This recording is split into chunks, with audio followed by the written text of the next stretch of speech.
Assalamualaikum warahmatullahi wabarakatuh. Salam sejahtera bagi kita semua. Yang terhormat Bapak Agus Wahyudi selaku dosen mata kuliah Fikih Muamalah dan juga teman-teman yang menyaksikan video dari kelompok kami. Topik yang akan kita bahas kali ini yaitu akad muzaroah dan akad muqabarah. Sebelumnya, perkenalkan saya Diah Rositasari selaku moderator yang akan ditemani oleh rekan-rekan saya yaitu Mbak Maya Dwi Jayanti dan Mbak Melia Avanti Putri. Sebelum memasuki materi yang pertama, saya akan menjelaskan sedikit tentang pendahuluan dari materi kali ini. Dalam menjalankan kehidupan sehari-hari, seseorang tidak terlepas dari kegiatan muamalah. Muamalah adalah suatu kegiatan yang mengatur hal-hal yang berhubungan dengan tata cara hidup sesama manusia dalam rangka memenuhi kebutuhan hidup sehari-hari. Islam sendiri mengajarkan umatnya untuk bermuamalah yang baik dan benar sesuai dengan syariat yang diajarkan. Pertanian merupakan salah satu sektor perekonomian yang masih menjadi sektor pokok dalam rangka memenuhi kebutuhan hidup manusia. Praktik muamalah dalam pengolahan tanah atau pertanian pada umumnya dilakukan dengan akad muzaroah dan akad muqabarah. Langsung saja untuk materi yang pertama tentang pengertian muzaroah dan muqabarah akan disampaikan oleh Mbak Maya Dwi Jayanti. Yang pertama, pengertian muzaroah dan muqabarah. Muzaroah menurut bahasa adalah tor al-zur'ah yang berarti melemparkan tanaman atau modal. Muzaroah memiliki dua makna, yaitu makna majaz dan makna al-imbat atau hakiki atau menumbuhkan. Muzaroah adalah akad kerjasama pengelolaan lahan pertanian di mana pemilik lahan menyerahkan tanahnya kepada orang lain untuk dikelola dan benihnya berasal dari pemilik, sedangkan hasilnya dibagi dua dengan persentase bagian sesuai dengan kesepakatan. Beberapa ulama berpendapat bahwa muzaroah sama dengan muqabarah. Muqabarah adalah akad kerjasama pengelolaan lahan pertanian di mana pemilik lahan menyerahkan tanahnya kepada orang lain untuk dikelola dan benihnya berasal dari pengelola. Sedangkan hasilnya dibagi dua dengan persentase bagian sesuai dengan kesepakatan. Kemudian yang kedua, landasan hukum muzaroah dan muqabarah. Yang pertama menurut Al-Quran, Quran Surat Al-Yukhruf ayat 32, yang artinya, apakah mereka yang membagi-bagi rahmat Tuhanmu, kami telah menentukan antara mereka penghidupan mereka dalam kehidupan dunia, dan kami telah meninggikan sebahagiaan mereka atas sebagian yang lain beberapa derajat, agar sebagian mereka dapat mempergunakan sebagian yang lain, dan rahmat Tuhanmu lebih baik dari apa yang mereka kumpulkan. Kemudian Quran Surat Al-Muzammil ayat 20 yang artinya, dan orang-orang yang berjalan di muka bumi mencari sebagian karunia Allah.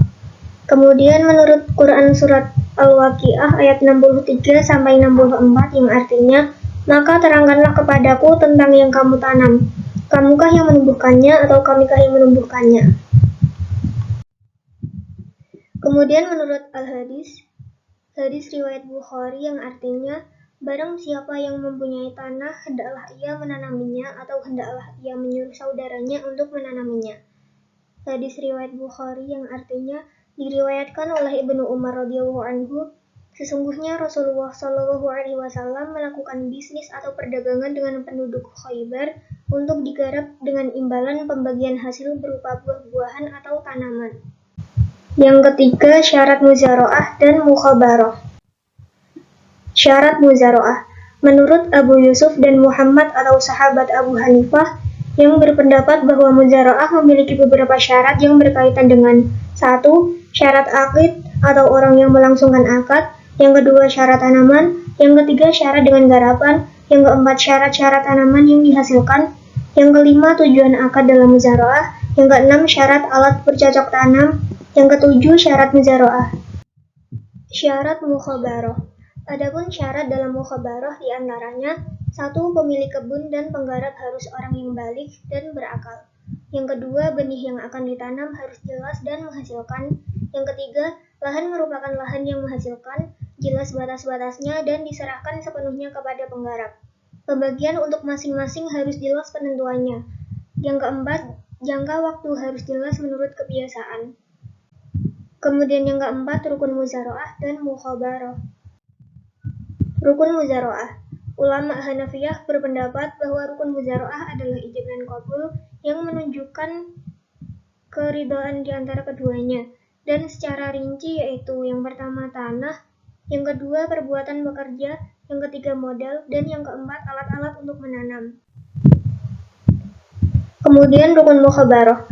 Rukun mukhabarah menurut jumhur ulama antara lain: 1. Pemilik tanah, 2. Petani atau penggarap, ketiga objek mukhabarah, dan yang keempat ijab dan qabul, keduanya secara lisan. Kemudian yang kelima ada berakhirnya muzara'ah dan muqabarah.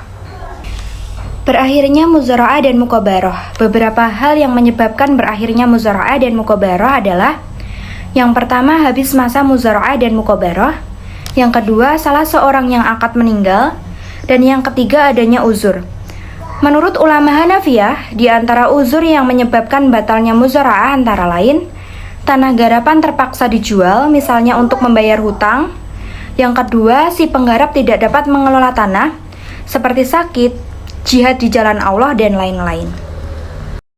Yang keenam ada hikmah muzara'ah dan muqabarah. Hikmah muzara'ah dan muqabarah. Muzara'ah dan muqabarah disyariatkan untuk menghindari adanya kepemilikan tanah yang kurang bisa dimanfaatkan. Muzara'ah dan muqabarah terdapat pembagian hasil, di mana untuk hal-hal lainnya yang bersifat teknis disesuaikan dengan syirkah, yaitu konsep bekerja sama dengan upaya menyatukan potensi yang ada pada masing-masing pihak dengan tujuan bisa saling menguntungkan dan saling bertanggung jawab. Muzara'ah dan muqabarah sendiri dalam Islam tidak membedakan antara laki-laki maupun perempuan. Kemudian yang ketujuh adanya eksistensi muzara'ah dan muqabarah. Eksistensi muzara'ah dan muqabarah sendiri ada 4, di mana yang pertama yaitu dibolehkan muzara'ah dan muqabarah jika tanah dan benih berasal dari pemilik, sedangkan pekerjaan dan alat penggarap berasal dari penggarap itu sendiri. Yang kedua, dibolehkan muzara'ah dan muqabarah jika tanah dari seseorang, sedangkan benih, alat penggarap, dan pekerjaan dari penggarap. Kemudian yang ketiga, dibolehkannya muzara'ah dan muqabarah jika tanah, benih, dan alat penggarap berasal dari pemilik, sedangkan pekerjaan berasal dari penggarap. Kemudian yang terakhir atau yang keempat, muzara'ah dan muqabarah tidak boleh jika tanah atau hewan berasal dari pemilik, sedangkan benih dan pekerjaan berasal dari penggarap itu sendiri. Kemudian yang terakhir atau ke-8 adanya hukum muzara'ah dan muqabarah. Hukum muzara'ah dan muqabarah, di mana terjadi perbedaan pendapat pada para ulama dalam membahas hukum muzara'ah dan muqabarah itu sendiri. Imam Abu Hanifah dan Zulfar ibnu Huzail, pakar fikih Hanafi, berpendapat bahwa akad muzara'ah dan muqabarah itu tidak boleh. Menurut mereka, akad muzara'ah dan muqabarah dengan bagi hasil 1/4 dan 1/2 hukumnya batal.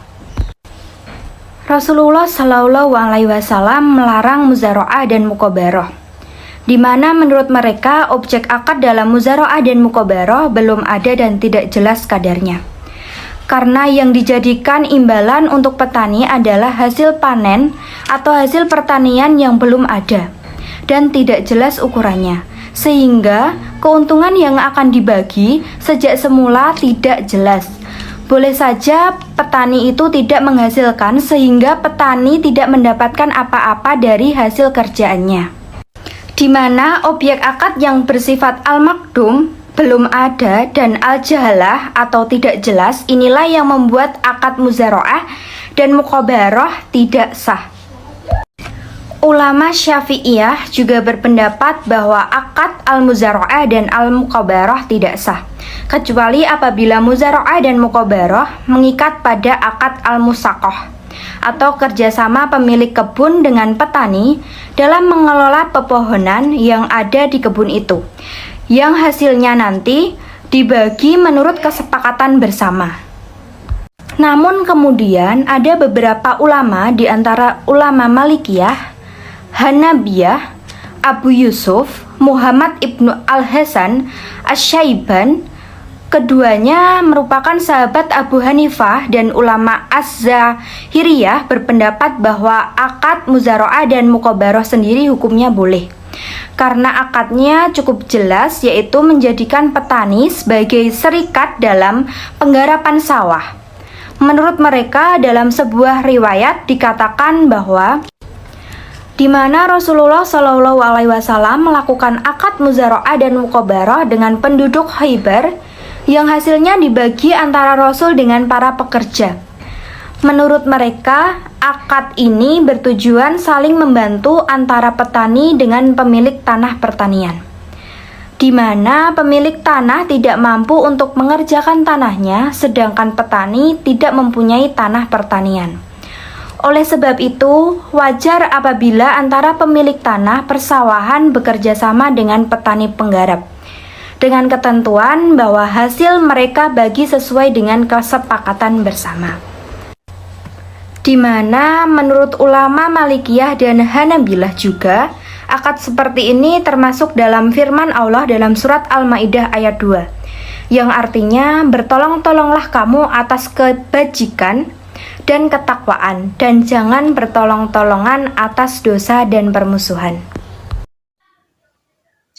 Dari uraian di atas dapat ditarik kesimpulan sederhana bahwasanya muqabara'ah memiliki makna yang sangat dekat sekali dengan muzara'ah. Karena hal itu pula, baik hukum maupun syarat dan rukunnya juga sama dengan muzara'ah. Dapat dipahami pula bahwa muqabara'ah dan muzara'ah memiliki persamaan dan perbedaan. Persamaannya adalah pemilik tanah menyerahkan tanah kepada orang lain untuk dikelola, sedangkan perbedaannya adalah pada modal. Apabila modal berasal dari pengelola, maka disebut dengan muqabarah. Sebaliknya, jika modal dari pemilik tanah disebut muzara'ah. Berkenaan dengan hikmahnya, adanya praktik dari muzara'ah dan muqabarah ini dapat membantu bagi kedua belah pihak, di mana disyariatkan untuk menghindari adanya kepemilikan ternak yang kurang bisa dimanfaatkan karena tidak ada tanah untuk diolah, dan menghindari tanah yang juga dibiarkan tidak diproduksi karena tidak ada yang mengolahnya. Dan dilihat dari hukumnya, akad muzara'ah dan akad muqabarah hukumnya boleh karena akadnya cukup jelas, yaitu menjadikan petani sebagai serikat dalam penggarapan sawah. Demikian video presentasi dari kelompok kami. Apabila terdapat kekurangan dari penyampaian materi, mohon dimaafkan. Terima kasih kepada teman-teman yang sudah menyaksikan video dari kelompok kami. Wassalamualaikum warahmatullahi wabarakatuh.